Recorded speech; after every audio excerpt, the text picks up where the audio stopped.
Welcome to Hot Takes. Just gonna wait for like 1 or 2 people before we kick off. Thanks for joining. Shout out to you, Miss J. How you doing? How's your Friday going?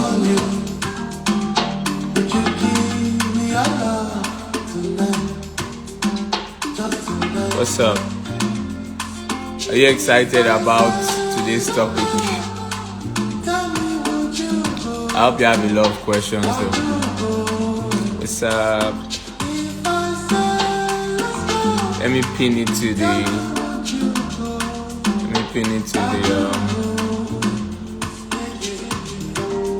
yeah. Welcome my people.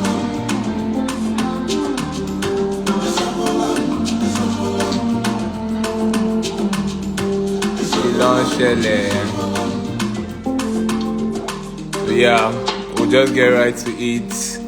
Welcome to Hot Takes. Without no waste of time, it's going to be an amazing episode. It's nice to have you guys here. I'm sure more people will join in as we go on. Happy Friday, everybody. Hope you're enjoying your Friday. Why are you laughing? Dean, hope you're having a front seat on this conversation. I want to see all your comments and questions. So basically, like one of the most important questions I always get from a lot of people is how do we know the right person, or rather how did I know the right person? But I might not be telling you guys my own story today because we have a very amazing guest that will be joining us, and our guests will give us the tea on this very topic. And I hope you guys can also join us and share your experiences and share your thoughts on the issue, because as we've seen, like a lot of relationships and marriages these days don't last for a while, you see. And even the ones that we thought were lasting, they just wake up and say they can't live together anymore. So I think the decision on like who you're going to spend the rest of your life with is one of the most important decisions you're going to have to make as an individual. And that's why we have this topic today. I'm going to request for my guests to join, but you guys just tell me in the comment section, how do you think you can know the right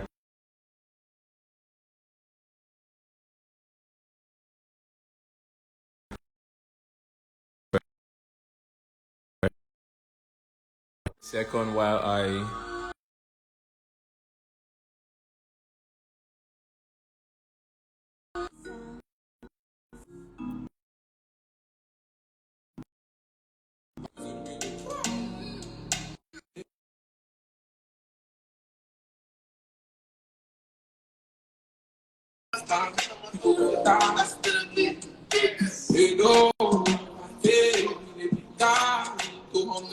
What's up? Welcome everyone.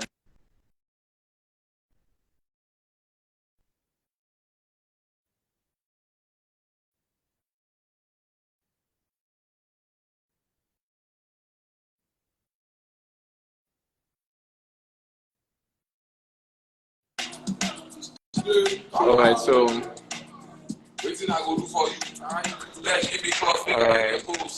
Before we go back. Yeah, so thanks guys. So our guest is here now, and she's a virtuous woman. She's an amazing woman. She's an entrepreneur. She wears a lot of different hats. So I would like you guys to, with your fire emojis in the comment sections and with your hand claps in the comments, let's help me and welcome Anita Okereke. And I'm sure it's going to be a very interesting discussion. Please try and stay with us. Someone says, by having intentional communications, ask those uncomfortable questions. That's true. I would like to know some of the questions you feel should be asked in the maybe talking stages. Anita, please, if you can hear me, try and send a request. I'm trying to add you, trying to invite you, but I can see you're having some difficulties. What questions can you ask? Hello. So I have been on my own page, and I was Oh, requesting for you to join my page. I oh my don't care, but God. I was there, so I was like, wait, see. Until my sister now said that he's live on his own page. You should join his page. I'm like, True. Oh my God. And that's why we are here today. That's like finding the wrong person in the wrong in the wrong place place at the right time, at the in the right wrong place. time. Oh my God. It's so nice to have you Same on the here. show today. How Same are you here. doing? Same here. Very well, thank you. How's This your is week like been? my first live. My week has been weekend. My This week is your has first been live? doing what the week does. Well, yes, my first live on like my personal page. I've done one live once on my food blogging page, but yeah, it was Wow. very informal. So this is like the first like proper talk. Official. Mm-hmm. Oh my God, so nice to have you. Can you tell us a bit about yourself? Who is Anita Okereke? I am so many things. I'm a wife, I'm a mother, I'm a sister, daughter, you know, Mm, cousin, all of this stuff. But occupationally, which is what I think that you're asking, yeah. I'm an entrepreneur, and I am a serial entrepreneur. And basically, I do so many things. I wear so many hats depending on the time of the year. I have a couple of businesses. One of them is It's by TKO. Okay, let me start in order. Okay. So I'm an events planner, and I have You Planned It concepts, and Wow. I've been doing that for so many years. I took a break when I started having kids, and then I got back fully again this year. So it's called You Planned It concept. So I plan, you know, all kinds of events. And then I have a food blog called The Kitchen Organizer. And from that food blog, I have what I would like to call like right now I'll call it a mini restaurant because we're opening a space now by the grace of God. Oh, wow. But it basically is or used to be like a breakfast delivery service. And it's called Eats by TKO. So basically Eats by the Kitchen Organizer. Wow. And so that's two in one. So Eats by TKO and the Kitchen Organizer. And Yeah. then at the end of the year, I have the Christmas elves, where Wow. basically I do like Christmas decorations. And so the bottom line of all of this is I'm really good in my hands and I'm a creative. So yeah, That's all of them. amazing. I'm a multi-potentialite, proudly. Wow. That's amazing. Women are great multitaskers, and you're doing a lot of great things. I know I was on your kitchen organizer page one day and I got stuck there because I was Yeah. learning a lot So of it's like a things. whole. Once you get to, you just keep going. Wow, I was going Just down. I keep was seeing going. different recipes. I'm like, Jesus, I couldn't get to leave that page. So you guys, please follow her on all her pages. An amazing businesswoman. So yeah, we are going to start by playing some games just Okay. to get to know you better. And the game is called 5 questions, and you tell us your top three. Mm-hmm. Cool. All right, so we'll start. Who are your top three music artists? So honestly, I have music artists per season. Hey. So I have top three per season. And this season, just recently I discovered Neon Adejo. So he's top on that list right Oh, now. He I has love amazing Neon. songs. For a long time, I think since like 2015 when I discovered Nathaniel Bassi, he's also been on that list. And currently, someone that I really love as well is John Bellion. He's not a gospel musician like the Oh, rest, but he's yeah, amazing. John Bellion blows my mind. he's So I a mean, great depending on artist. how I'm feeling, I've had times when, it's been other people, but now these are the top three most listened to guys. So I'll say they're my favorite musicians at this point. Wow, those are great musicians. I love Neon Adejo. I Yes, love he's Nathaniel, and John Bellion is an amazing artist. God, Awesome. music maker, an amazing guy. That's awesome. So the next question is, what are your top three first date questions? First dates, you always keep it very shallow, very top of the line. So I don't think that I do too much. I just ask you, are you married? Is somebody married to you? That's like a very important question. I need to know. Are you married? Or does somebody think that they are married to you? Oh God, Let so me you know. can be married. So You can be married and someone. you can be married. Somebody can be married to you and you're not married to the person in Oh this my generation. So goodness. I will ask you that question. I'll ask you also, are you dating? Mm. Or is somebody dating you? Let Oh, me know. It's okay oh, for you to be single, but do you think that there's somebody out there that is dating you? in their head. Let me know. And I mean, the third question I'd probably ask is, what do you do? I mean, it's the first date, so you just want to know, like, Yeah. you're living married, so what do you do? Where do you work? You know, that kind of Wow. thing. That's nice. Those are some important questions, actually. Because, people be marrying people and they That don't are even not know them. marrying them. Hi. People be Crazy. marrying people that are not They are marrying not them, so we need to marrying know what them. we're Oh, doing. I beg you, to avoid problems. So, what are your top 3 hobbies? What do you love to do? I love to sleep, I love to eat, and Mm. I love to cook. Ooh. I would say traveling, but I don't have the financial capability to do it as a hobby. Or do I love to do it? But for it to Oh be my a God. hobby, you have You to have to be have doing it money. often. So right Hey, now, what I can do that I love to do is to sleep, to eat, and to cook. to eat, to cook, and to sleep. Those are some baby girl lifestyle, soft life, I mean, soft that's what life. happens when you're in charge of your time. You can't True. afford to sleep when you want to sleep. That's important. All right. So, what are your top 3 principles that you live by? Um, top three, I would say, um, you have to be just. So for me, I like to do anything that, like, don't ever tell me, I don't ever catch me, or you won't ever.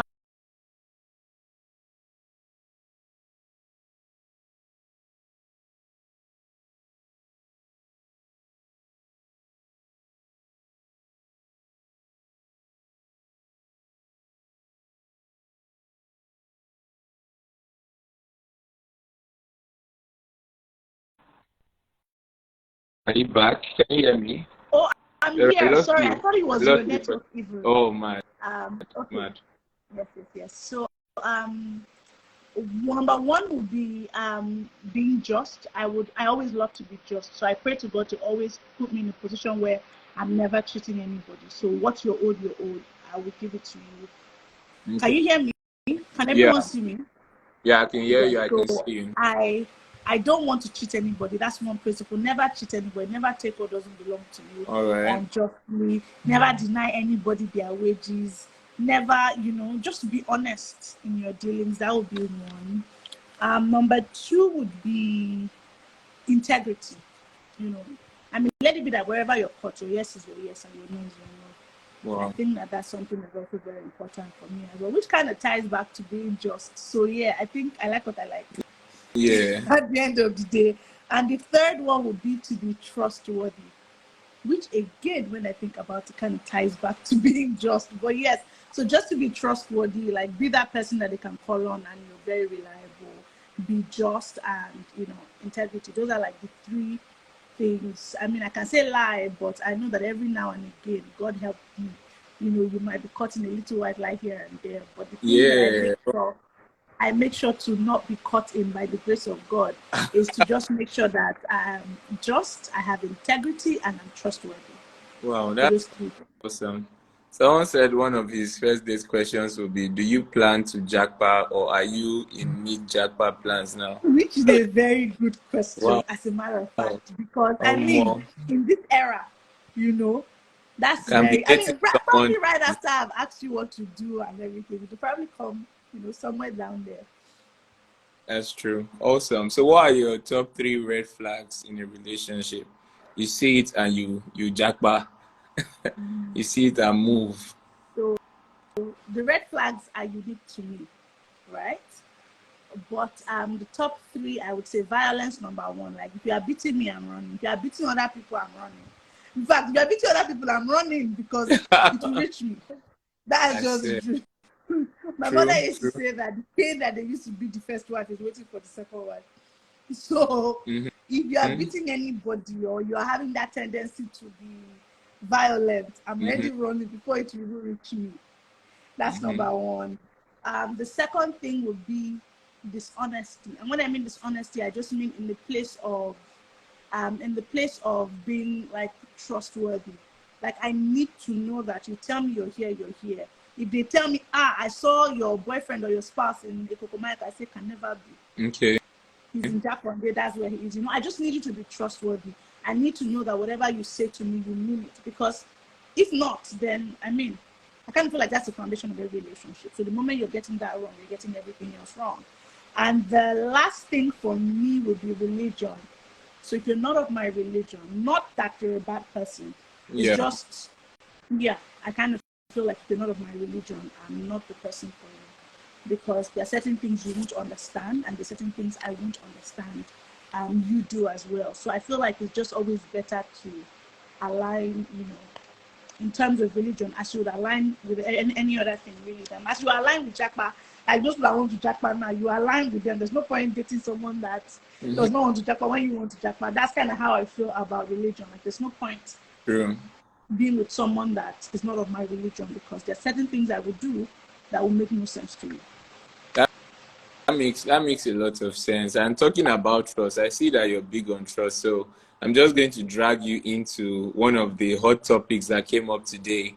A popular footballer Hey, called Hakimi, puts his properties in his mother's name, and it's kind of paid off. So I just want to know, like, if your husband puts his properties like in his mom's name, does that show that he doesn't trust you? Is that the right thing to do? Like, what do you think about the whole saga? so I'm going to address the Hakimi situation as you're saying it, because basically it's a function of context. From what I've come to realize, it wasn't because he thought he was smart and he put in his mother's name. It was because when he started playing football, he was pretty young, so they kind of Oh, needed like an older person to co-sign. So that was why it was in his mother's name. And I guess that okay. maybe the legal wahala to change it would have been too long, so he just left it like that. So it's not because he was wiser than everybody. But right now, he has given people the idea to do it. But that was not why he did it. He didn't think he Mm-hmm. was extra wise. But if you ask me, I don't see the reason why you should even be getting married to anybody. If, like, in your right senses, you are putting your properties in your mother's name, then that's what you should be. Like, just go and be with her till you're ready. Because marriage is like this Mm-hmm. marriage thing. People do not understand the depth of this marriage thing. If your problem, and this is my own point of view, but Mm-hmm. if your problem is somebody taking your money, you have not even started. Because you True. sleep on the same bed with this person. You You are going to get eat food from the same kitchen. You are in the same house. So they can kill you and take anytime. anything they want to take. So if your problem is only money, and for that reason you feel like if I've safeguarded my money, I'm safe, as in you don't even, you never even start. Um. Because that means you should constantly be on your toes, because there are a lot of people that have lost their lives, from their spouses. So if you're that paranoid, or if you're trying Mm-hmm. to be so safe, then marriage Mm-hmm. is not even the place for you, because you're going to eat food that will come out of the kitchen, and they will start poisoning you small, small, small, small until you die and collect the house, and then or collect whatever. Do you understand? And that your mother will even probably feel, oh, sorry, poor widow, take money, and not give you that money that she's keeping. So, like, your problem should not be money, and that's why I kind of feel like a lot of people are misguided. Like, your problem really is money. Of all, Mm-hmm. you're not worried about your life. You're worried about protecting your money. So in your mind, your life is infinite. Like Yeah. it goes on forever. But your money will come on. I feel True. like he's a joke. He shouldn't have bothered getting married if that's how he really feels. That makes a lot of sense. But people have seen Shege in marriage. So I'm kind Yes. of in the middle on it. People have seen things. I know someone that got married and, her husband sold her 3 cars and in the pretense of him trying to, do a family business and all of that. He just kept selling her cars and, now they are not together anymore. But And she has lost a lot. starting So, from scratch. yeah, she's starting from scratch. So people have seen things that might make them paranoid. So I'm just kind of in the middle. But again, like marriage is like built on trust, so don't even marry someone you That can't trust. you don't And trust. yeah. I mean, and this is not to say that a lot of people pretend. Yeah. And I know that that's where we're going to go later on, but I Yeah. know that a lot of people pretend. So the truth is, I used to always tell someone, I'm not even I used to, I remember being in a gathering with some of my old classmates, and they were saying to me that, are you keeping money aside from your family or blah, blah, blah, blah, blah. And I said to them that God forbid it ever happens to me, right? But I believe in my heart that in choosing my husband, I chose someone that even if we don't end up together, he's not a wicked person. Mm-hmm. Even if we don't end up together, he's an honest person that will give me what I'm due. And if for any reason he does not give me what I'm due, then it will be that I loved and I lost.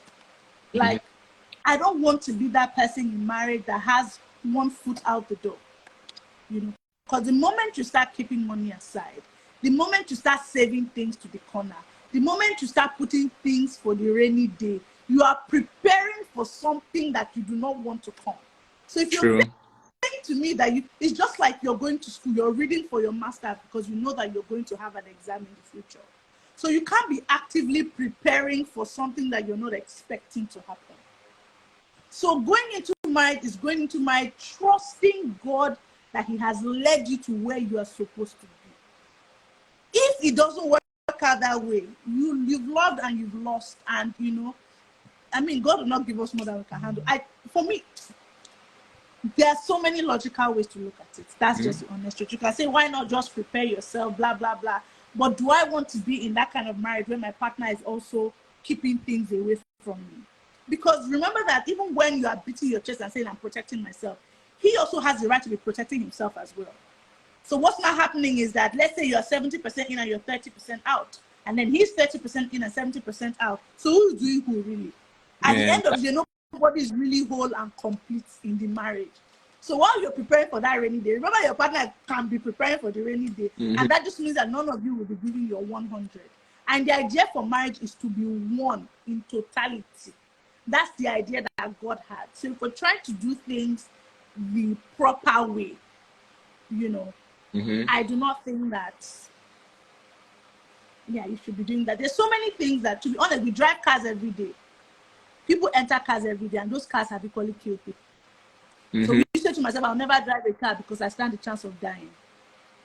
Yeah. The people that enter planes every week, and those planes have crashed and have been devastating to the point where you don't even find a bone of your partner. So will you now say, I'll never fly because I never want to die? At the end of the day, what happens is you just put your trust in God. Let him lead you to the right person. And then you do what you have to do, knowing fully well that you have done your bit. So if it fails, you have no fault in it. It will not be because you think that you're smarter than someone else, or because I don't even know how. I feel like I'm talking too much on No. this, but that's just I because I've think experienced. like if people are not 100% in, both people, then it's like it's not even a marriage. Like, You what's the understand point? What's the what point I of? mean? Like, you understand what I mean? Like, there's no point being in that position because at the end of the day, it's not a marriage. That's not what it's supposed to be. Like, Yeah. both of you are meant to be Someone one. said. Go on. Someone said in the comments that society frowns on women who protect their assets but congratulates the man. And that's an interesting one. But I feel like the whole reason why we are here is because all this won't be happening if people marry the right person, I All assume. right, to be honest. And I saw somebody saying something about insurance. And I mean, the Yeah. insurance that you can give to yourself, from my own perspective, is the insurance of making sure that you are a working woman or a working man, making sure that you earn your own income, making sure that you're not stifled, making sure that you're not in a position where you cannot fend for yourself. True. I feel like that's the insurance that you can give yourself. But if your insurance is keeping things away from your partner to protect yourself from the rainy day, I don't really know. I don't agree that that's the right.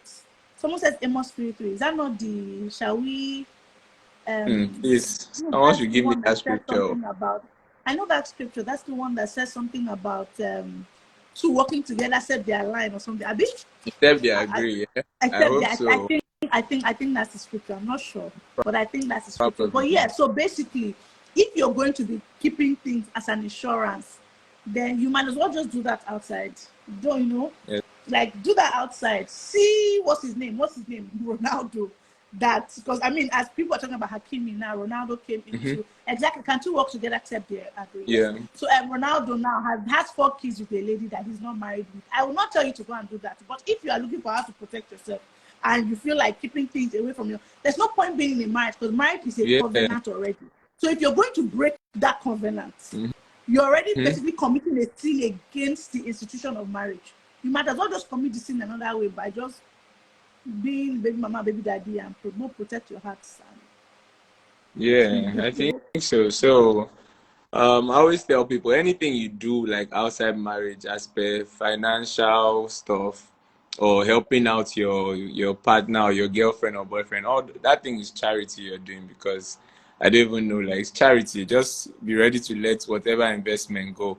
So that brings us to the topic, marrying or knowing the right person. Do you think there's a right person in quotes? Like, are there multiple right people, or is there like a right person ordained by God? What do you think? And sorry, before you say something, we are going to attend to the questions. We have some questions coming in. We're going to attend to the questions like somewhere in the middle. So please just be patient with us and we'll get to all the questions. Keep dropping it in the question box. Thank you very much. So yeah, do you think there's a right person? So I mean, I think there is, and I think there's not, and this is why I'm going to. So I'm somewhere in the middle of that, and I hope I'm allowed to be in the middle of it. But this is why I think so. And okay, so this is why I think so. First of all, the Bible has said to us that before we were formed in our mother's womb, God, basically knew us. He knows the end from the beginning. So quite frankly, I feel like if you know the whole story, you know who should be in the story. You Mm-hmm. know, normally, I feel like we all have, that if God definitely has, a story for each person, and there's a chance that there's somebody that's in the story. However, um, I'm also one of the people that believe as well that whatever path you choose, as long as you're in Christ, you know, the end will still be great. Mm-hmm. You know, the end will still be great. So if you pray to God and God, directs you, to this one person and you work at it and then you get that person, that's great. Also from the point of view as well that okay, if you for whatever reason, did not know God initially Mm-hmm. and he led you to, or you led yourself somewhere to somebody that by the grace of God was equally a good man. And along the way you found God, there's still, room for you to walk your way towards, your perfection, That's, for lack that's of a true. better I, word. I So totally agree. yes. Yeah. So I feel like yes, there might be somebody out there for you, one person out there for you. But there's also a chance that, as far as you're doing things the right way, the way you're supposed to do them, if you pick one of God's lots, by whatever situation, and he can still steer you in the right direction. I don't know. I hope I'm making sense Yeah, you're making because that's sense. just You're making sense. because Before I go, in any story that you read, there's always a main character and there's always the like supporting character. So if God has written your story, He knew who should be in the story, But then He's also giving us free will, and what that free will does is that it still gives you hoping that when you pray and you are well aligned with God's purpose, it will lead you to who you're supposed to be or who you're supposed to be with. But that doesn't mean that if you make a mistake in your, in your walk in life and you meet somebody else and end up with that doesn't mean the person is going to be totally bad for you. It just means that sometimes your life, things can still work out. All right. So yeah, I feel like it's not something anybody should be afraid of. The plan is to work in God's purpose for you. But if for any reason you already have missed it at that point, I feel like there's still a way to redirect. that's fact. Before That's I just what I got feel. married, before I got married, like my pastor told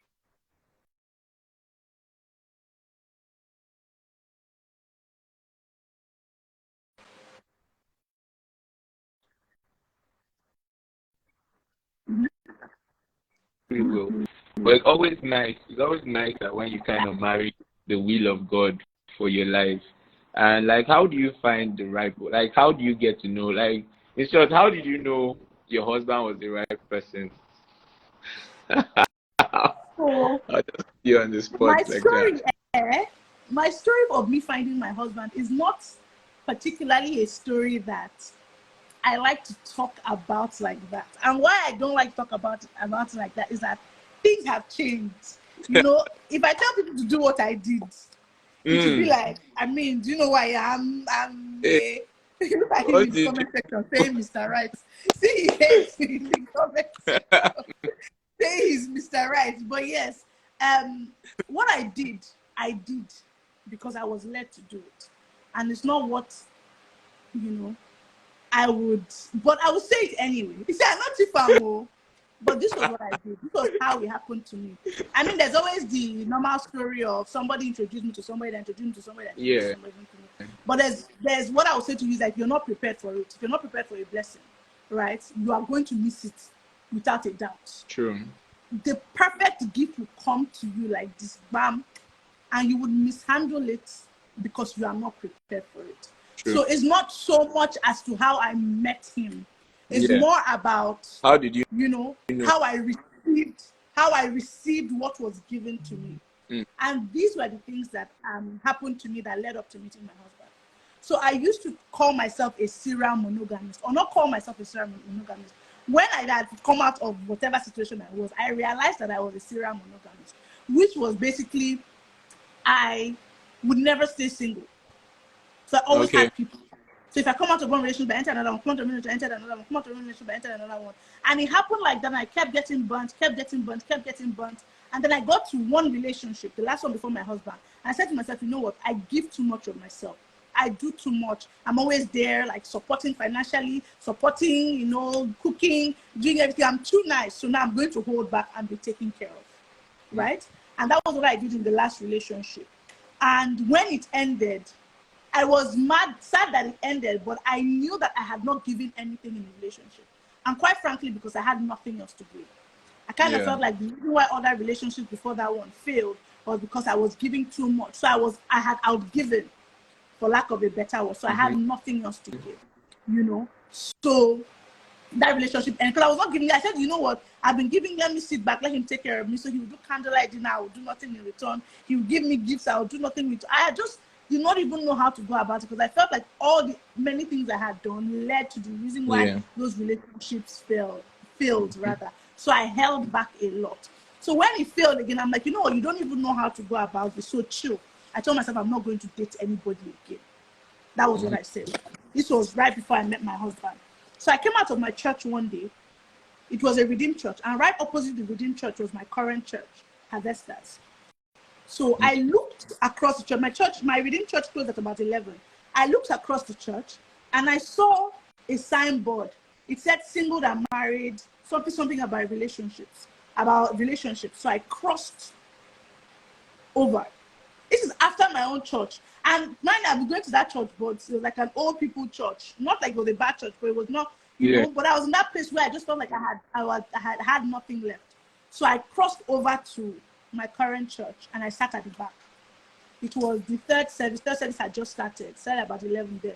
So I sat at the back and I listened to it, and it wasn't far from my house. I said, you know what, I was going to continue the series, right? So I continued the series. And there were some guys that came to preach. So I went out and they were talking about reading a lot of books. So I went after service and I bought all the books the pastors had on relationships. Everything. And I was determined, you know. So I bought all the books. I bought all those, you know, there's one, he's so rest in peace. That guy that passed with his wife. I had a book, something about love languages, and then he had another one that followed that one as well. So I bought all of those books, and I started reading them religiously. You know, I kind of feel like if you tell anybody that this time, it's like, I mean, it's just a life partner. Why do I need to? You know, I started reading them religiously, and I attended like all of the Ezekiel Atang. Yes, exactly. So Ezekiel Atang was the pastor. Arnold Monroe was the one that had the book on love languages, and Ezekiel Atang was the guy that had preached, you know, that service. So I bought all of his books, and I still have them. I think I've given some to my best friend. So I started reading everything, and I started taking it seriously. So I would read, I would understand, I would comprehend. I follow it up with like going to church and then finishing up the relationship series. So in that moment, what I was doing was preparing myself for That makes this sense. new person. So I was things that I did not really align with in terms of maybe they were super traditional. You know, I would just get the concept.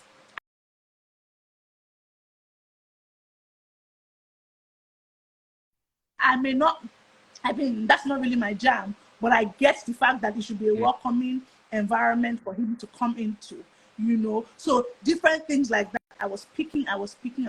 So when he came, my reception, like how I received him was a lot different from how I had received every other person. Okay. When he came, I told him first of all that I'm not going to, I have no intentions of being in a relationship. This is why I don't want to be in a relationship. I have, hi baby, mommy's in a meeting. Sorry, Kyla. So I said to him that, go.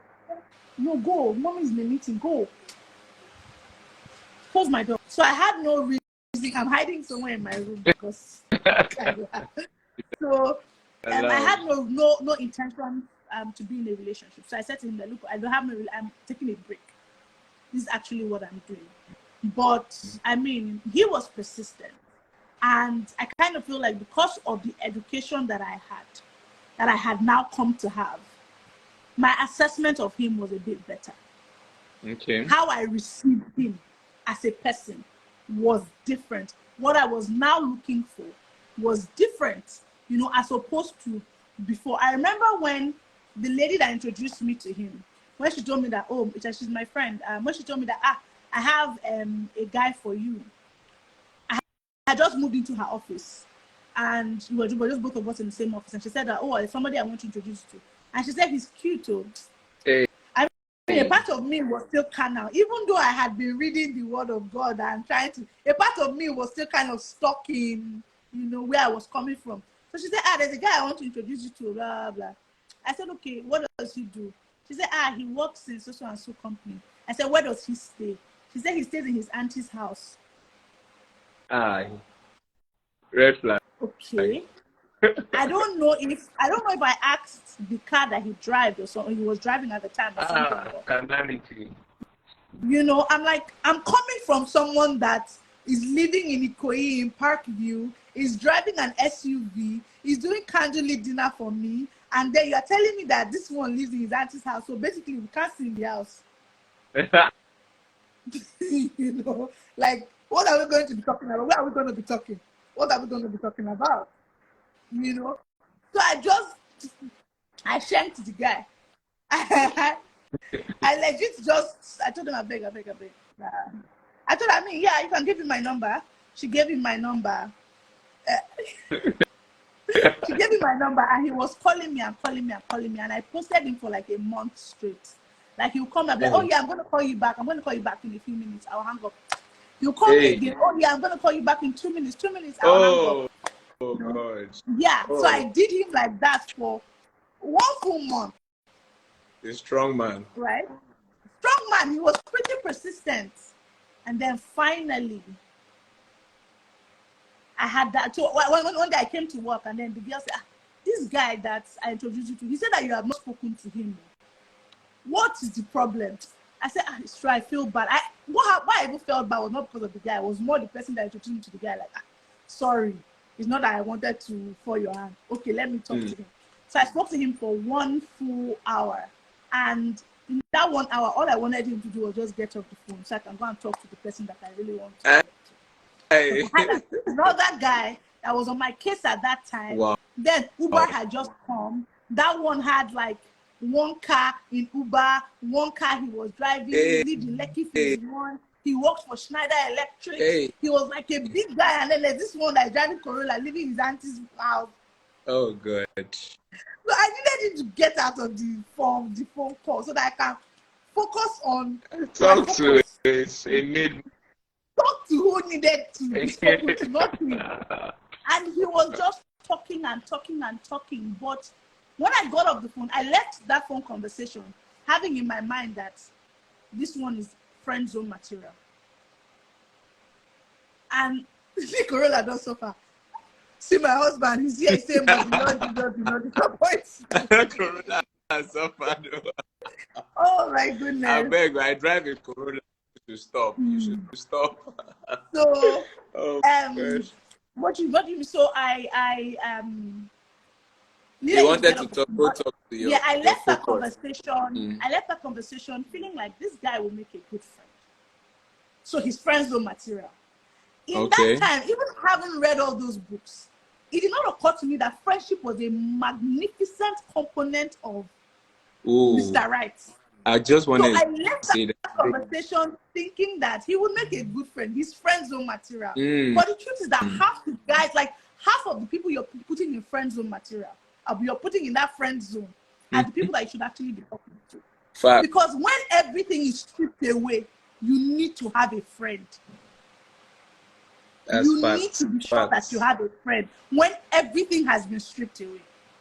So I just put him in that friend zone, and I continued with my guy. In fact, this other guy, the first day I saw him, he just pulled up to my office, took me. He was Catholic, and I was working in Lekki, so he was living not far from my office. So he said he wants to take me somewhere, and he drove me to that Catholic church of Catholic Church in Lekki Phase 1. And they had this, I was Catholic growing up. So they had this Catholic session that was happening at that time. So it was a thing where you carry candles, you pray, and then you put the candle on the altar. So my mind was blown. I was like, my first hangout with him. He's taking me to church and he's telling me, you know what, pray to God, tell God what you want. I said, this one has money, he's fine, he works in Schneider Electric, he knows God. My own is set. This I'm going to die on top of this hill. You know, and that's another thing that we should actually notice as well, that it's one thing to be in Christ. Nobody's saying that everybody that is in Christ is the person for you, because there are so many people that are in Christ, but still, you know, there are other things that matter. So I was already blown away by that, and if not for the grace of God, I might have been misled, you know. That really blew my mind. So, I mean, my husband was pretty persistent. I remember when we now finally agreed, okay, let's meet. We agreed, let's meet. We agreed on the time to meet. I think it was 1 p.m. or 1 p.m. somewhere in Lekki. I was so nonchalant. I was so unfazed by the meet. Hey, your my mind mind was just a guy that he got to the venue where we were supposed to meet. And I was on, then it was Snapchat, 2015. I was on Snapchat. This my food blogging thing did not start now. Then I was Snapchatting the pasta I was cooking. Meanwhile, this guy had called me and told me he was at the venue. So he had to call me and say, sorry, I'm watching something on your Snapchat. Is it real time?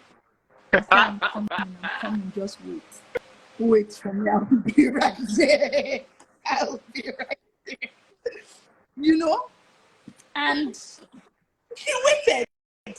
I finished cooking my pasta, dressed up. I wore the most, you know when you're going to meet a potential, that how you would dress up. Yeah, I wore shorts and I wore it was like a play suit then. And just, play suit is like the short version of a jumpsuit, very challenge. And I went there, and lo and behold, and my husband says that is a lie. But what I will tell you is that when I saw my husband, he was wearing a 3-piece suit, jacket, waistcoat, and trouser. He said that because he was going to church, he dressed like that. No problem. But one thing I will tell you is that when I saw him, he was dressed in a 3-piece suit. To see who? Am I the president? Where are you going to? He said that that's how he dresses to church normally. Saying that that's how he dresses to church normally. No problem, oh. No problem. I'm not arguing with you. He was dressed to kill. I mean, I was dressed to just go eat somebody's money and come back home.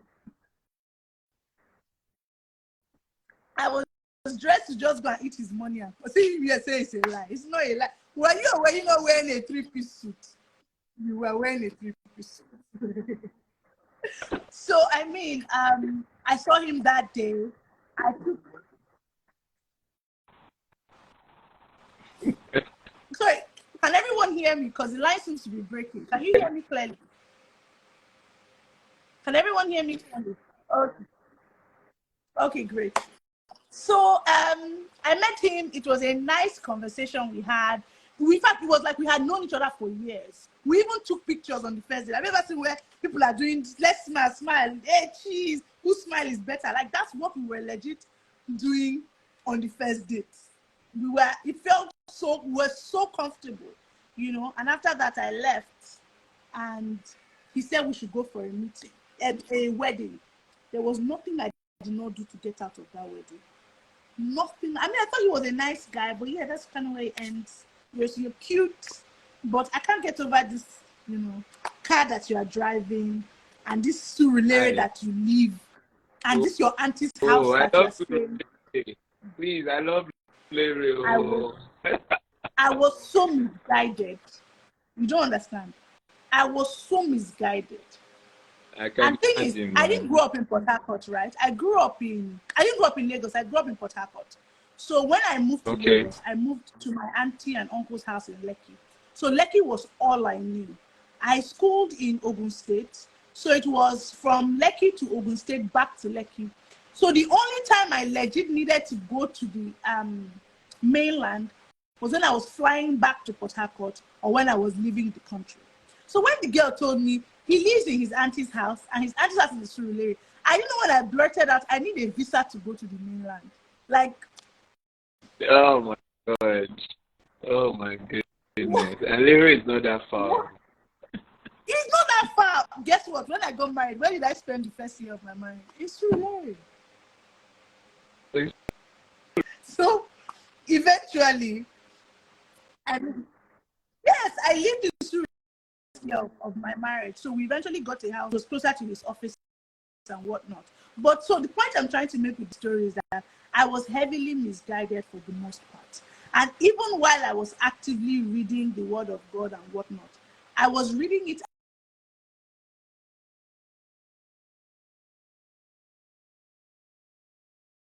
properly in my subconscious, the things that I was reading. So it's one thing to hear stories. You hear stories, you watch short clips,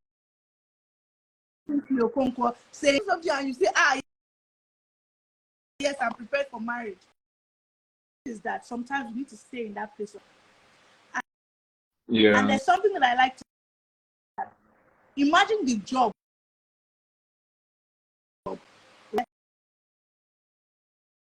You have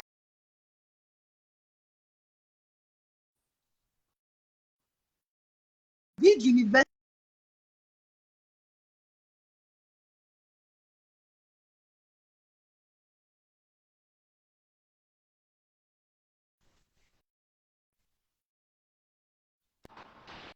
Can you hear me? Can you hear me? If you can hear me, just write in comment. Okay, great. I can hear you now. Can you hear me? Yeah. Like, to get the job that you I'm have hearing now, you did nursery school, you did primary school, you did secondary school, you did university, you did multiple masters or one master's rather. You still got on that job and they still trained you. And this is just a chunk, I mean, I like to think that your job is a little portion of your life, right? In terms of what makes you a person. Now imagine the fact that when you now want to settle down with your partner, you just do marriage class for 6 weeks and you believe that's all you need to know to be a wife or to be a husband. It's crazy. I think it's crazy that your spouse, your husband or your wife is going to be an integral person till the very end. This is your road dog. This is the person that can make or mar you, that can make sure that you're successful, send you to an early grave. This is the person you are going to raise another generation of people with. This is the person that basically is you, for lack of a better word. And we do not bother to invest in terms of knowledge when it comes to that person. We don't stay in a place of knowledge. We just feel like what we have seen on social media here and there, and the 6 weeks marriage counseling class is enough to pick the person, or is enough to settle down with. Yeah. But when is your job? You study. You even on the job, you still do training. Go for mid-year training. Go for, so I mean, I'm saying this to say that little knowledge that I had, I needed to sit with it, simmer, what's the word, nurture, or just stay in the place of knowledge for a while before it began to, I started manifesting. I started saying, okay, these are the things that are more important. These are the things that you should look out for. And yeah, that was basically. Yeah, that's an amazing, that's a very interesting story.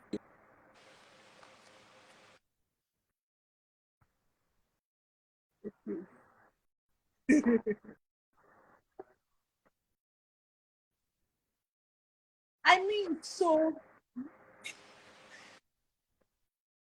we a wedding, and okay, yeah, but one for a wedding, and after that wedding, I mean, that was how.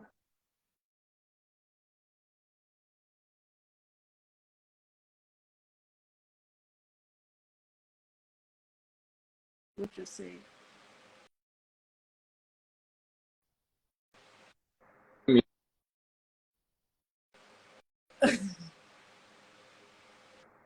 Can you hear me? Can you Can hear you me? hear better now? Hello? Yes, I'm here. I'm right here. I can hear you.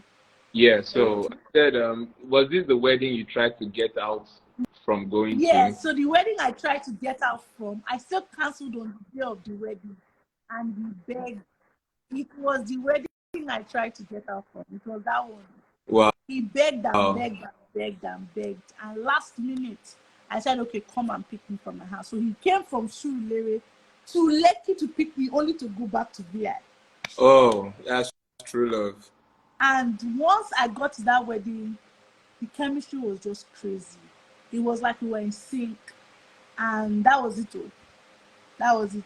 That's awesome. People always find love at weddings. But I want to rush I want to rush you to the next question because Yes, I spoke to somebody and I was like, how did you know your husband was the right one? And she also told me that there was a very rich guy that was toasting her who was a pilot.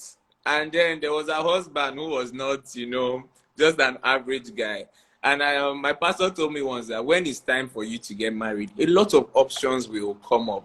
A lot of options will come up. And most women just go for, the most comfortable option that, will afford them the baby girl lifestyle and will take care of them. Because women like security.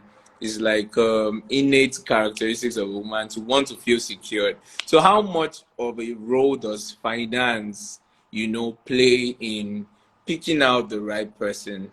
How much of a role does finance play in you, choosing a life partner? I will not lie to you that finance plays a major role. I think that China finding, I mean, I did not find him at a wedding. I carried him to the wedding, but Like wedding yes, just gives you that vibe. And someone is saying I should tell my story, but not today.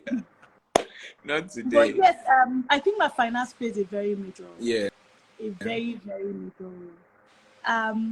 However, there are things that should be more front and center, than finance. And this is why I say that finance is very fleeting. Burna Boy's mom said something that stuck with me for the longest time. She said that money is a visitor. It's a visitor.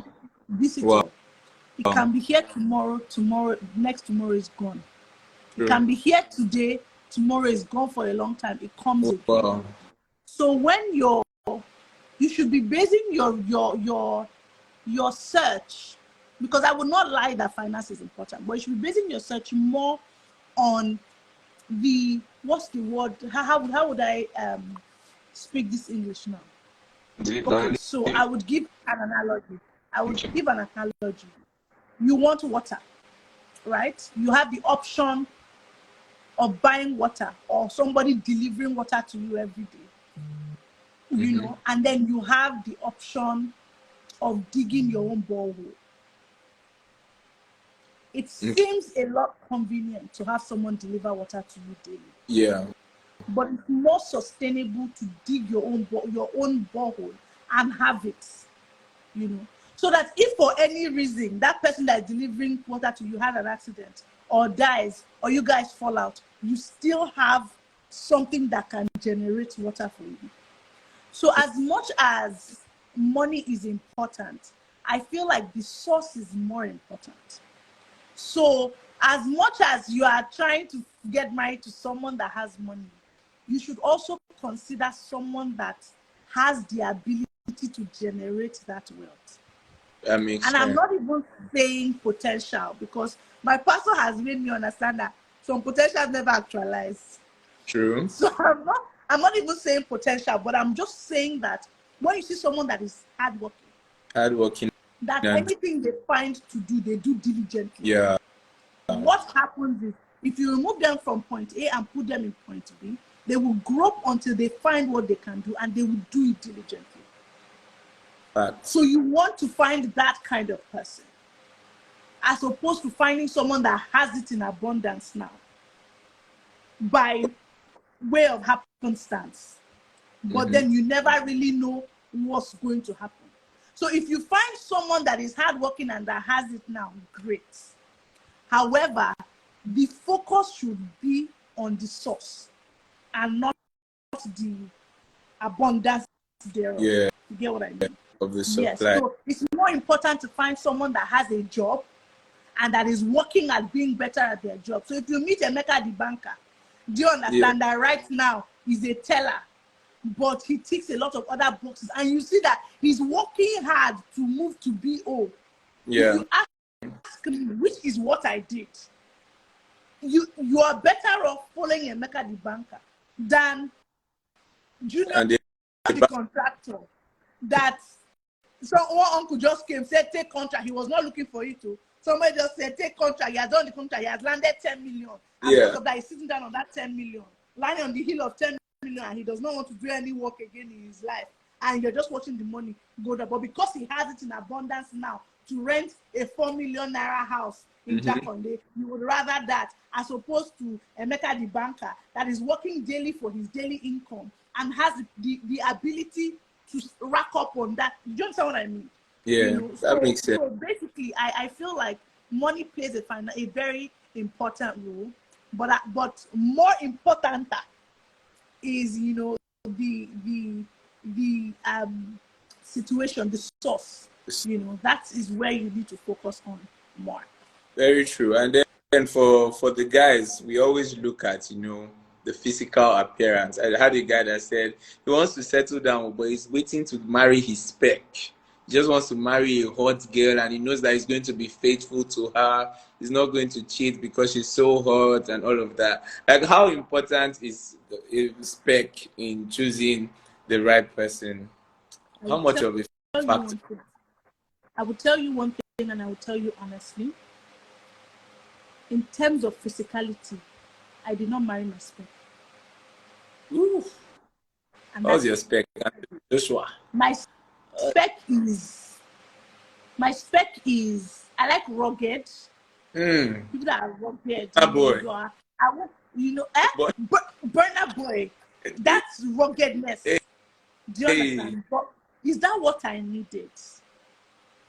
True. If you asked me to design my own guy, I would design someone that is rugged, a little, let me scruffy, not dirty, but you know, rough on around the edges. Beard, just I like that. Yeah. Around the edges, yes.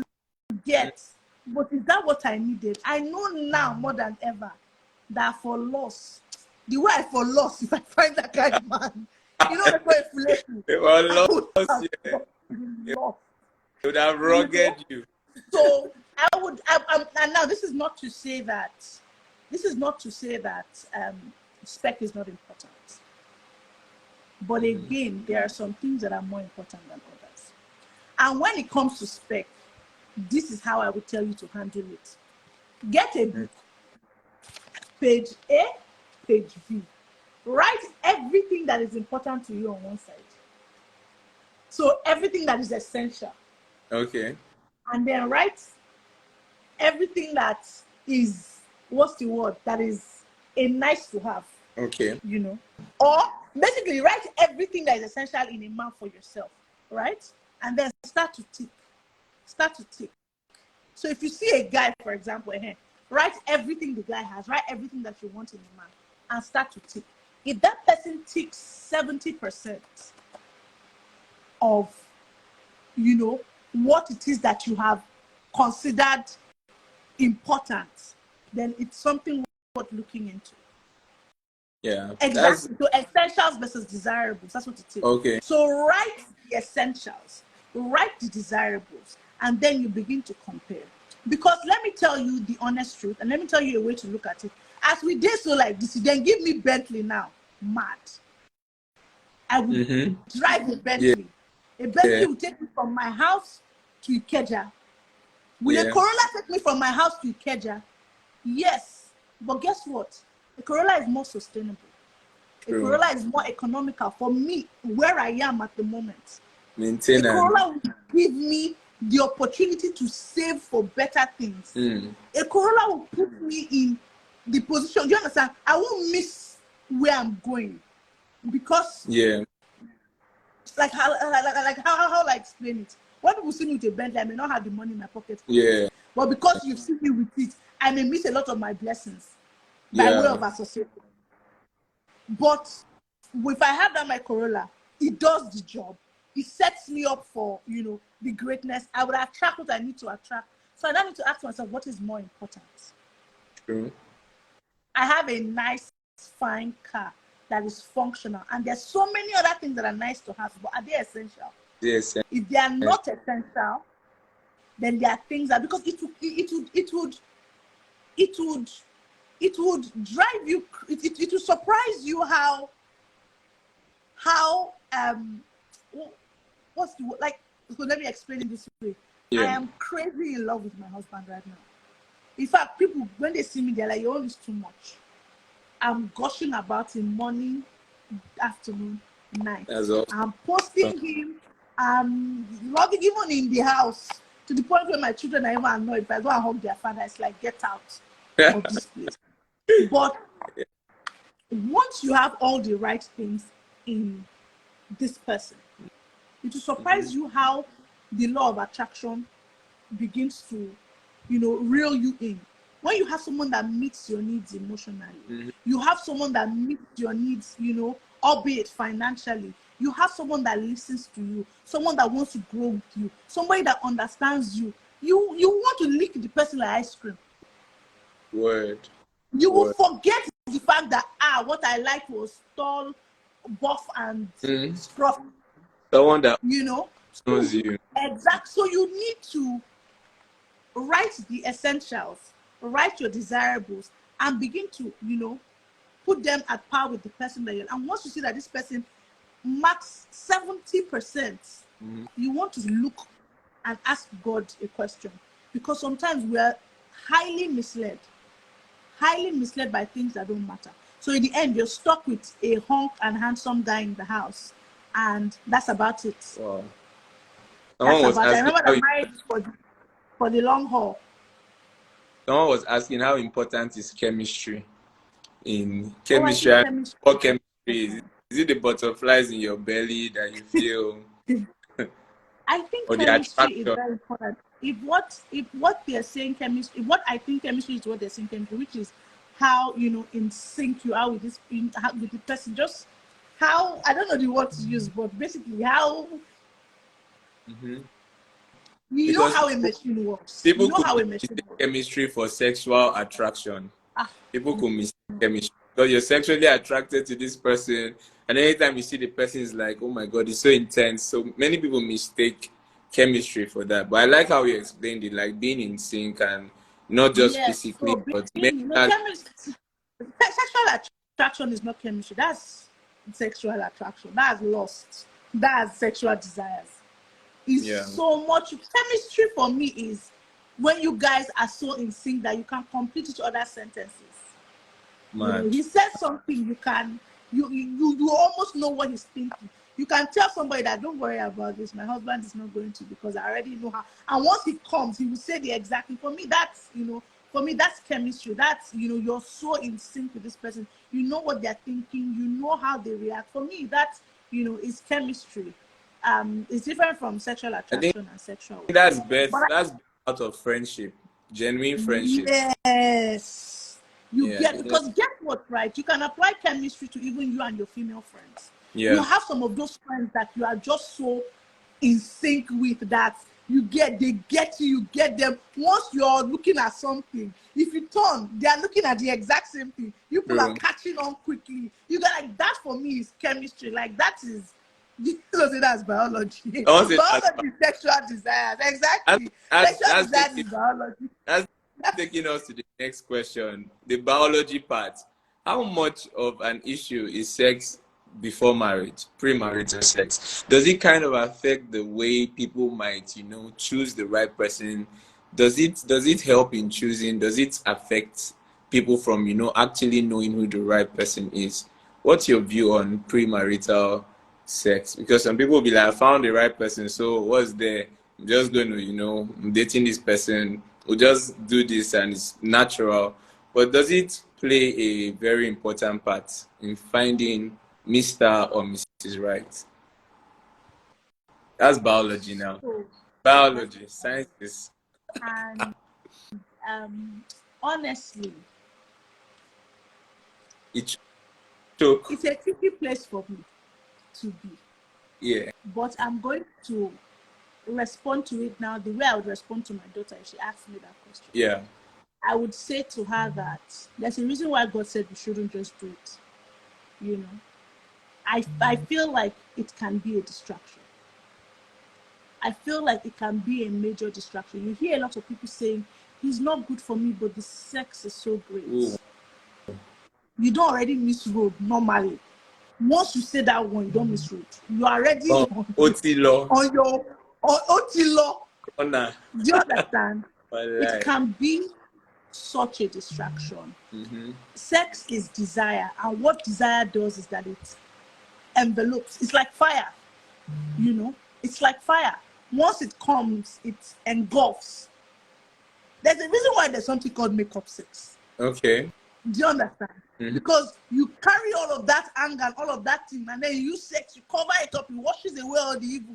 And for the next how many days, you are lost. Hey. You are lost in the world of sexual, what they call flames. Mm-hmm. And then before you realize, it's too late to readdress the topic. True. This same sex we're talking about is what made David, the man after God's heart, kill somebody. Yes. It's what made him commit fornication. Then further on, put the man in front of the battlefield. Sex, it clouds. Thank you, my best friend. It clouds. It's like a mist. So when you bring it into the situation, there's a very high chance that it will distract you drastically. It will distract you. So if you are someone that is intent on purpose and direction, and you know what is important to you, it's a very, very, there's so many other ways to be intimate. Yeah. There's so many other ways to be intimate. True. Sex is great, but how long does it really last? Yeah. And then when you're done, that 15 minutes or whatever, that's it. That's it. And then that has covered a lot of things that you would have seen a mile away. So that 15 minutes desire has covered the red flags. The red flag, the fact that a few minutes ago this guy was being disrespectful to your family, and you were explaining to him how there's no reason why you should be so dismissive of my feelings and so disrespectful. And he's like, babe, it's not like that. He pulls you in and he pushes you against the wall and he covers your mouth as you're talking with a kiss, and you are swept away. And then you come and you lay on the bed, and that's the end. it. Oh. You've forgotten that part. At the end. And for the next 2 weeks, he would not dismiss your feelings again. It's very manipulative. Sex is very manipulative. Mm-hmm.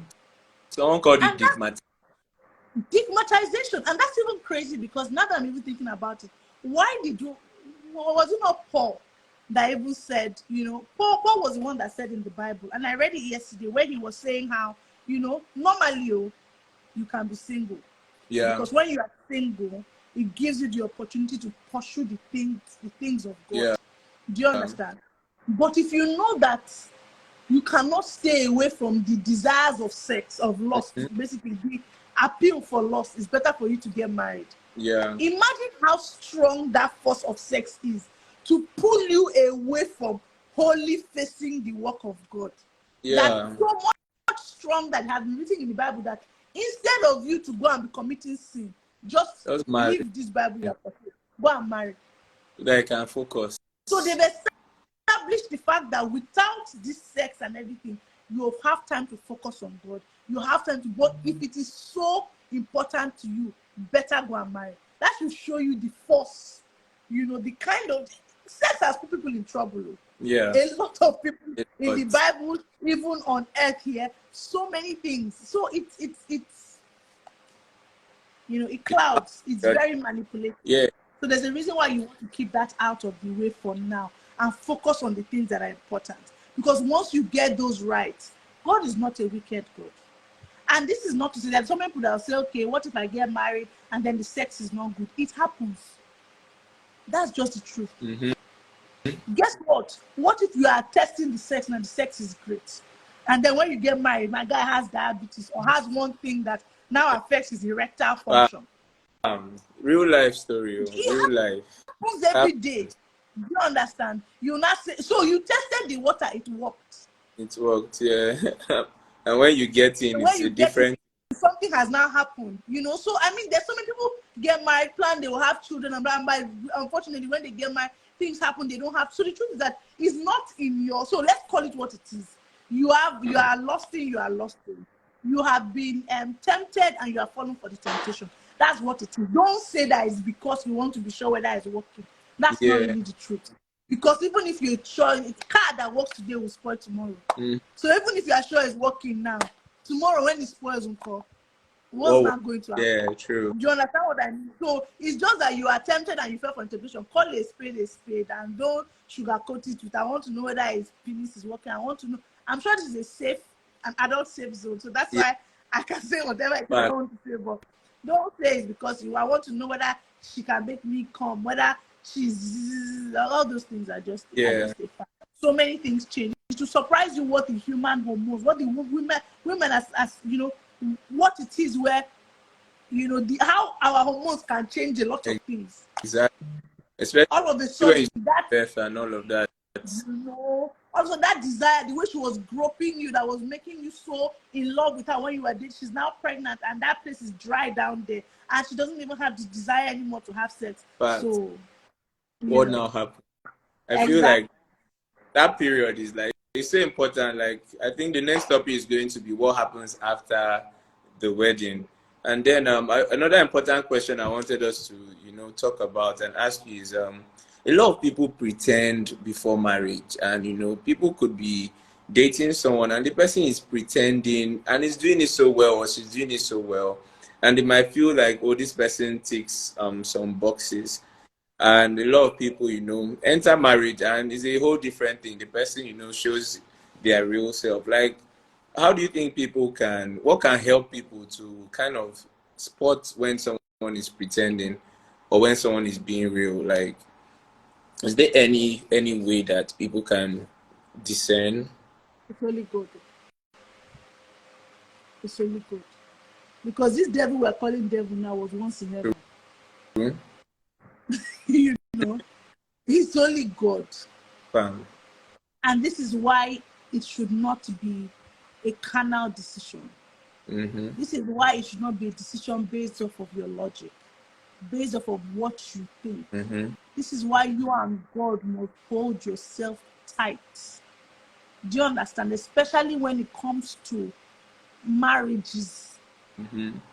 you have to just pray, beg God, fast. You understand? I remember there was a prayer I used to pray back then when I started, reading and understanding. I used to talk about God, if there's only one good man left in the world, if there's just one good man left in the world, that man is my own. And what's funny is that now, I took it seriously. That's a prayer. I took it seriously, but now I pray the same prayer for my children. Because, I said if there's only one good person left in this world, that person has to be my husband. So I was reading, I was praying, I was educating myself, I was looking out for signs. You can't do one thing. You can't look out for signs and not pray. What? You can. It's just. Pray. I don't know why people are very. You just want to, with marriage, you want to be very, okay, yeah, I mean, I've prayed and that's it. It's not one thing. The same way when you want to go for visa interview, you carry the one they asked you for, the one they did not ask you for. You carry the one you think they may ask you for, the one you saw they asked somebody for. You carry everything. That's the same way you should attack this thing called marriage. You do everything. You pray, you fast, you look, you ask, you inquire. You need to do everything. And then when I haven't done all, you now leave the rest for God. That if anything now happens, that what, this is my cross, this is my destiny, this is how God has ordained it. So I'm not saying that when you do all of those things, you're going to end with a perfect person. But remember the parable in the Bible, a parable, so the story in the Bible where one of the disciples asked God that who sinned, this man or his parents that is blind. And then God said I'm not God. Jesus said it was so that, his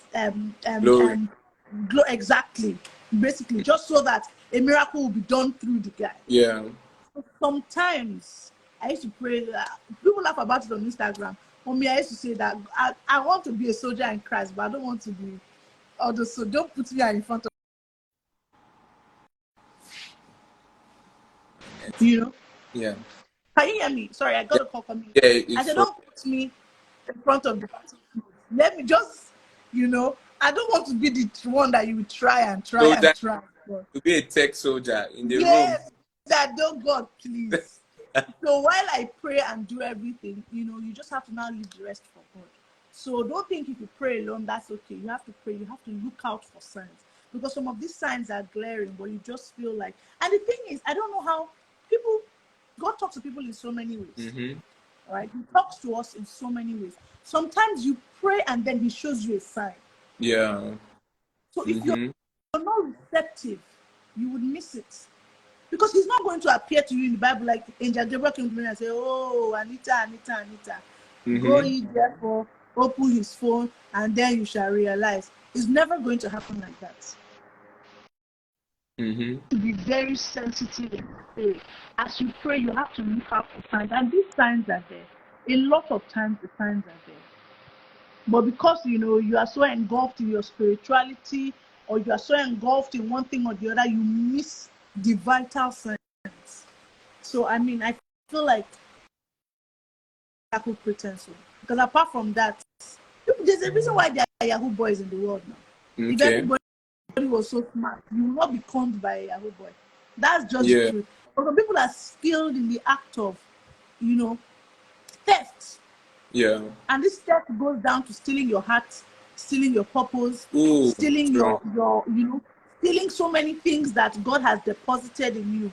So the only thing that you can do because everything cannot be carnal. Yeah. Some of these warfares are spiritual. So you need to just pray.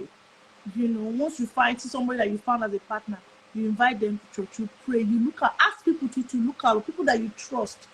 Ask them to look out. Make sure that you surround yourself with people that have sense, that will tell you the truth. Not jealous people though, that will lead you astray.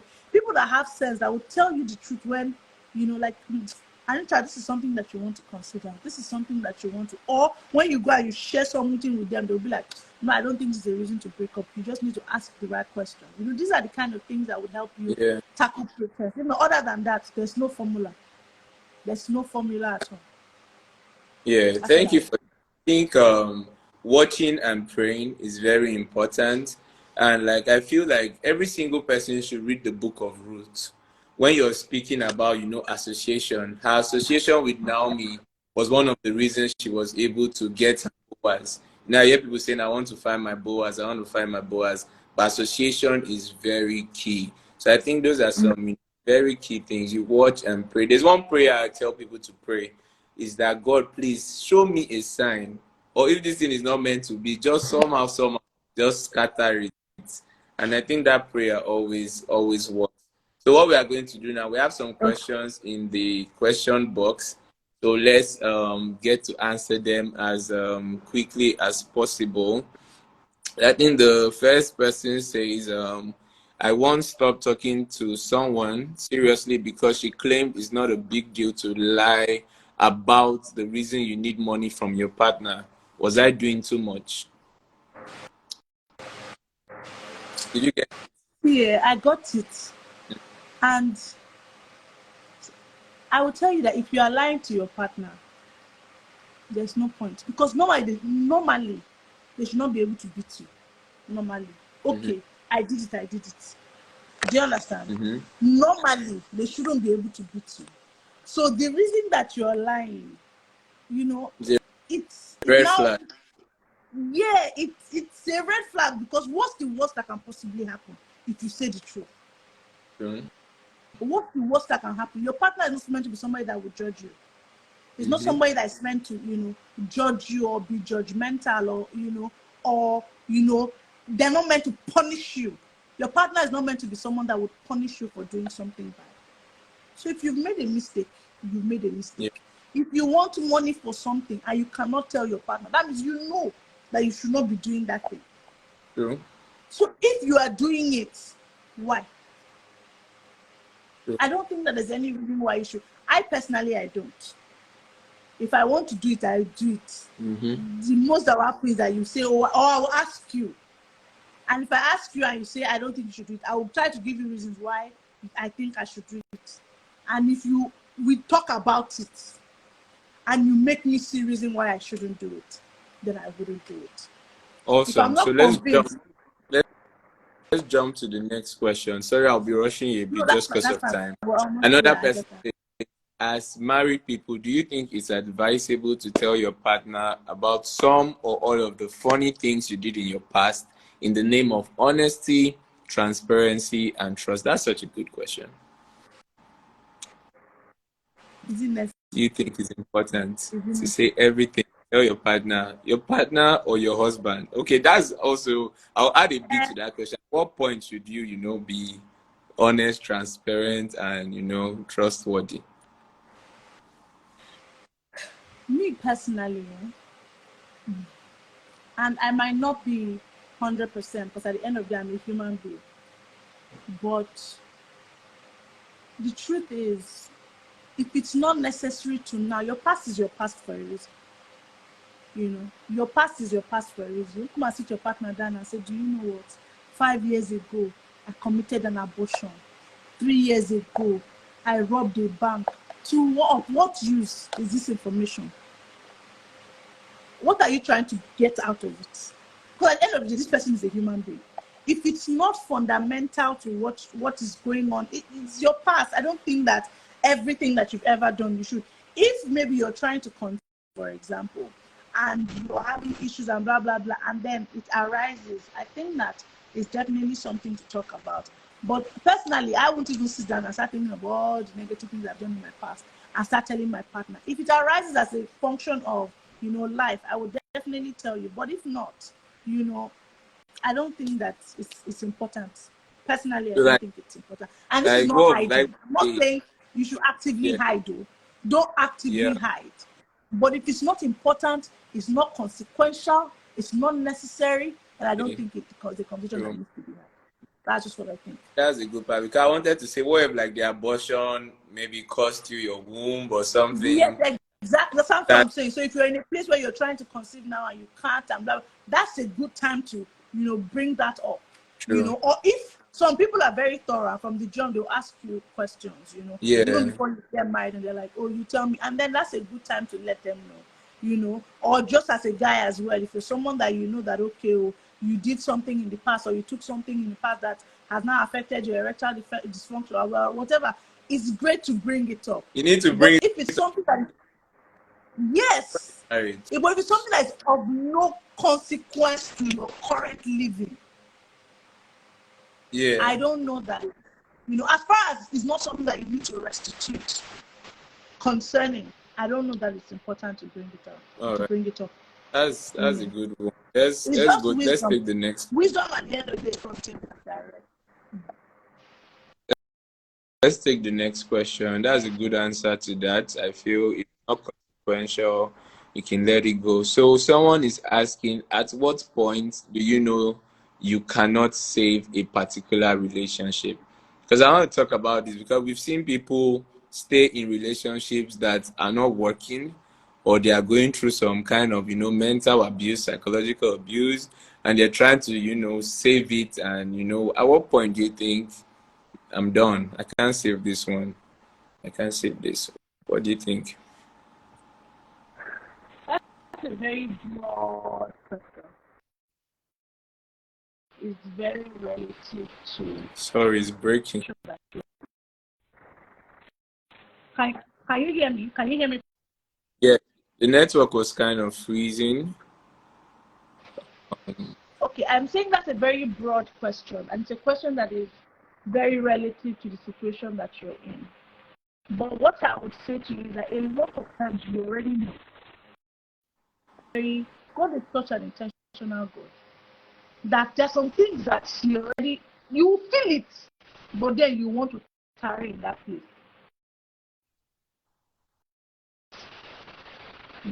So I feel like it's very relative and it's very unique to you as a person.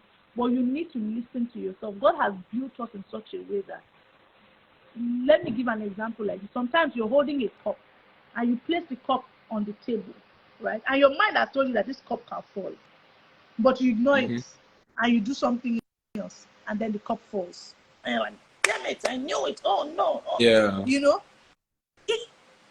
He puts it in your heart.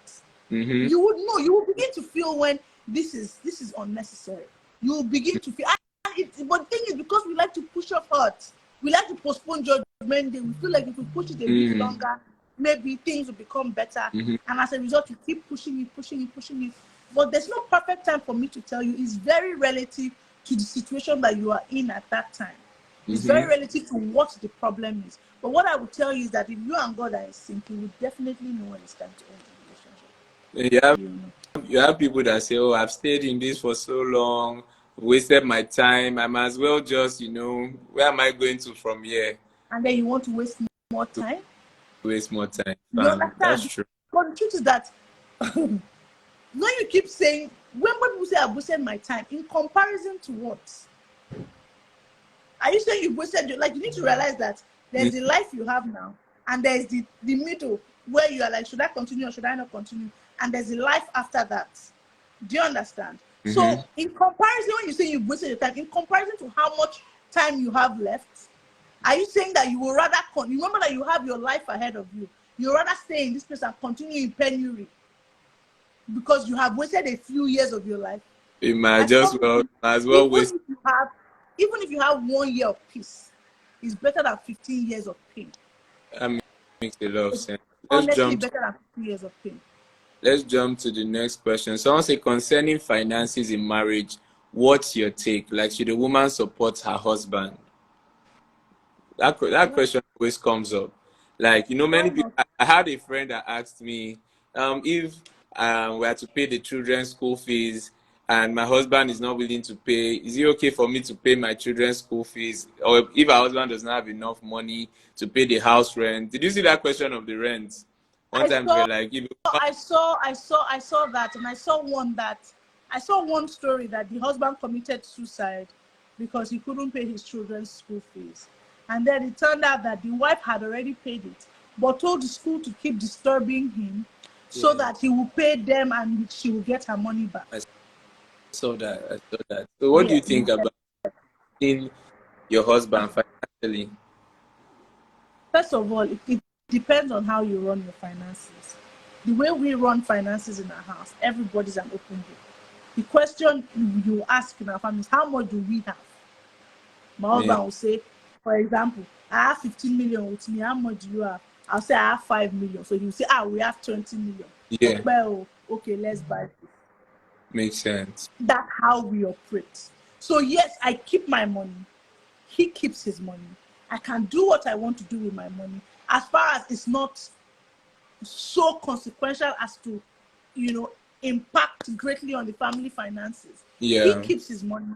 He spoils me with his. I spoil him with mine.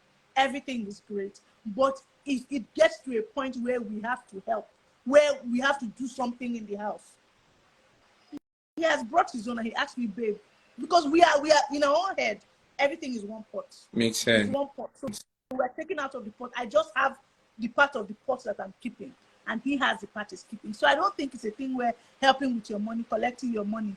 My husband has commented 1 + 1 is 1. Yeah. Exactly. Makes So sense. literally, that's how we run our household. So I feel like that's a great place to be when you're trying to run your household as well. It's just a thing where you realize that you're on the same team. Whether he has the money, I have the money, we're on the same team. If Our it's time money. to pay the rent and the rent is not paid, who and who will sleep outside? It's only my husband. All of us Facts. will sleep outside. And my husband is not a wicked person. He's not a selfish person. He does not want anything to happen to his family. So if he's not providing at that point, it's because he doesn't have from his part of the pocket. So I'm going to bring from my part of my own of the pocket and make it up. But Yeah. not that I feel that he's I feel like that's the only way a family should be run, because my wife and I do the same thing. Like, it's our money. Let's sit down, we discuss. Okay, we have this project. How do we go about it? If mine is not enough, she can add. If hers is not enough, she can add. And it's just 1 + 1 is 1. So one. I And think it's that just it's a very seamless process because at that point you're not competing with anybody. You understand that you're on the same team and the common goal is to move the family forward. But when you are doing his pocket, my money, your money, but your family. So you have your money, he has his money, but this is your family. For me, it's just I think you're out of trust. Like I said, people have seen Shege, so I can I understand. agree, and this is why we're saying that we should marry right, because when Marry we right. marry right, you know, Marry a kind person and someone that, even if the chips are down, will still have you at heart. I have another question so the here. line is Can you breaking. hear me? Can you hear me?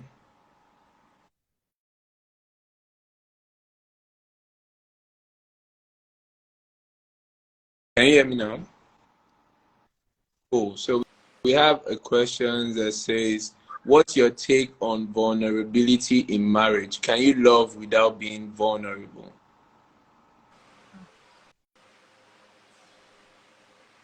Did you get that? I got that, and I think that love and vulnerability are simultaneous, or I think that it happens simultaneously. You cannot, and I might be wrong, but this is what I think. I don't think that you can be fully in love with someone if you're not fully vulnerable to the person, because love for me is an open, is like, this is me, naked and unashamed in front of Okay. you. That's what I think that love. So I love you. I love you. I have taken you as, especially in marriage, like you've taken this person as your own, as yourself, as part of you. So they would see your pains. They would feel your, you can't hide a particular part of you, and be saying that you love someone. I don't think so. So I think that vulnerability is very important. And another thing is that I think that all of these are layers that you peel, you peel, you peel. And once you peel that layer of vulnerability, it brings you so much closer. That's like, for me, like the peak of intimacy. Once it's like I can't hide anything from my husband. This is, babe, this is how he's doing me. Yeah. This is how he's doing me. See it. This is how he's paining me. And then he knows, he sees you, so he hard guy, you're putting up a layer on this. You're not, how comfortable are you even, in that environment? So personally, I think that is very important. I think that vulnerability is highly important in marriage. Highly, highly. I think that's one of of the reasons why it's so important to marry the right person. We get you. Because people, you're vulnerable, and then they use it against you in like some other way. Let's take the last question. Someone says, please, I want to know, what is the limit your boyfriend can do for you in dating? I'll say your boyfriend or girlfriend. What's the limit? And So that question is not clear. Limit. yeah, I said, whatever you do for someone in dating is, to me, I consider it charity. And you also, at some point, you stopped giving a lot because you gave so much and you didn't even have what else to give. So, like, I think the person is saying, what's the limit your boyfriend, like, in marriage, we are saying is 100%, 100%. In dating, like, how many percent should someone be actively putting in? My mom used to always say something: date with the intent to marry. Okay. If you know that you cannot see yourself marrying this person, don't date the person. But What's the point? That's what my mom used to always say. And it makes a lot of sense to me. I mean, I didn't do it then, yeah, I was but when I about eventually, you know, but it never made sense to me until, now. So the idea is to date with the intention to marry. So if you're dating with the intention to marry, even in selecting the person that you are going to get married to, or even in selecting the person that you are dating, you are intentional.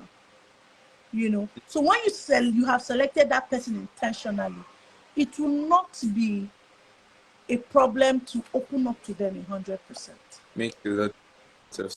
Because let me ask a question. So let's assume this person asks you a question now when you are dating, and then because you don't want to be open up to them 100%, you tell them a lie or you tell them a half truth, and then they get married. They now propose to you based on that half truth, and you get married based on that half truth, and then in marriage you now want to tell them the full story.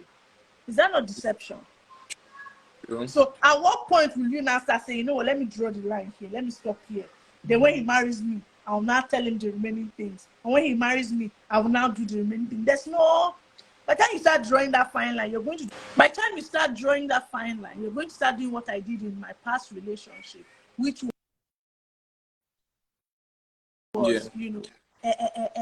holding back. And you don't want to do that because you want the person that is dating you to accept you wholeheartedly. So you're going to have to be very honest with the person. So there's no, I'm dating, let me tell you half. Then when there's nothing like that. There's nothing like that. That makes a lot of sense. Many people just date for just let me be dating someone, but like you have to be now. No, there's no need to waste time with your heart and Yes, exactly. Because what happens is, and I giving did that. They are taking, and you get to a point where you have nothing else to give. Yeah. If God wasn't so gracious to me that He pointed me in the direction where I could now go and be refilled, I was literally, in terms of when it comes to relationships, I was a walking corpse. I had nothing. That's in my relationship. I had nothing else to do. I was just there. I was just, moving empty. So you need to be full. You need to, and be honest. That's what I think. makes a lot of sense.